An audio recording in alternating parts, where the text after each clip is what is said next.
Make sure the chain is taut.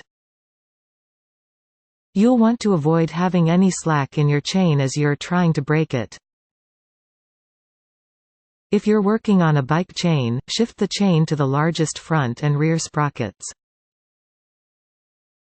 Then, shift it to the smallest cogs to make the chain wrap around the derailleur pulleys and make it as taut as possible. If the chain is wrapped around the derailleur pulley, make sure the pulley does not pull so far back that the chain makes contact with itself. Locate the special connecting rivet and avoid breaking the chain there. Connecting rivets will look different from other rivets in the chain, they may have special flaring or color that other rivets don't. When preparing to break the chain with a chain tool, make sure you break a rivet that is several rivets away from any connecting rivets in the chain. If you're having trouble identifying connecting rivets in your chain, search the brand name of your chain along with the words "connecting rivets." If your chain has connecting rivets, the manufacturer will probably have a picture of them available on their website. Place the chain tool on the rivet where you plan to break the chain. Line the driving pin of the chain tool up with the rivet in a straight line and make sure the two are in contact. If your chain tool has a receptacle for the pin once it's removed, make sure the rivet is lined up with this receptacle as well.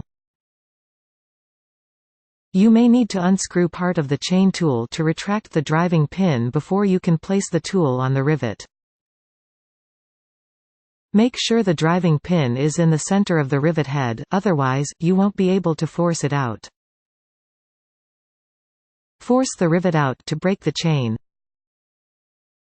Once you've lined up the driving pin with the rivet head, turn the handle with force and slowly drive the rivet out of the front plate and partially through the rear plate. Before completely removing the rivet, withdraw the pin and break the chain with your thumbs, leaving the rivet slightly protruding from the rear plate. This method will allow you to easily locate the hole if you decide to reconnect the link. If you don't plan on reinstalling or repairing the chain, feel free to push the rivet all the way out with the chain tool. Shift the bike chains so that they're taut. To avoid having any slack in the chain, shift it to the largest front and rear sprockets, and then shift it to the smallest cogs so that it wraps around the derailleur pulleys. This will make the chain as taut as possible. If the chain is wrapped around the derailleur pulley, make sure the pulley does not pull so far back that the chain makes contact with itself. Locate the master link on the chain.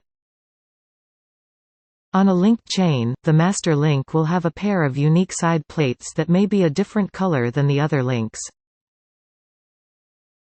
This is the link you'll disengage to break the chain when using pliers. The master link will also probably have an embossed arrow on it pointing towards the inside of the chain loop. Use the pliers to disengage the master link. Position the pliers over the master link such that one head is placed on the outward side of the master link pin and will be squeezed in the direction of the arrow on the side plate. The other head should be placed on the outward side of the opposite pin. Then, squeeze the pliers to push the pins together and press both side plates inward until the link is broken. If you have special pliers designed specifically for use on master links, they will automatically press the side plates inward for you. Adjust the cutters to match the strength of the chain. Most bolt cutters come with an adjustment bolt that allows you to adjust the tension on the blades. Use this bolt to set the correct tension for the hardness of the chain you're breaking as well as your own operational comfort. For small chains like bike chains, you most likely will not need to adjust your bolt cutters, the weakest setting will probably suffice. Mark where you want to make the break on the chain. To ensure you make a clean cut in the right location, use a marking line or even a small dot to mark where you want the cut to be made. Use a marker, paint, or sharp blade to make the mark. You should also clamp the chain before cutting it, if possible, to make the chain easier to break. However, this is not strictly necessary for breaking a chain with bolt cutters. Open the blades and position the cutters over the mark. Pull the handles of the bolt cutters apart to open the blades, making sure to open them as far apart as possible before proceeding.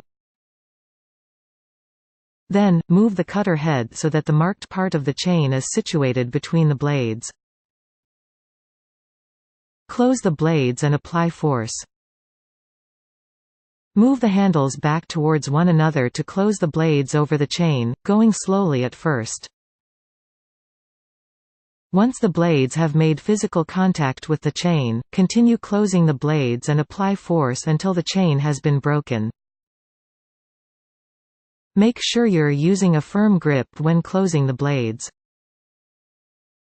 If your grip is too loose, the blades may slip away from the material and cause harm to you or others around you. Some chains may require you to break off from your initial cut, reposition the blades over the cut, and apply force a second time before they finally break.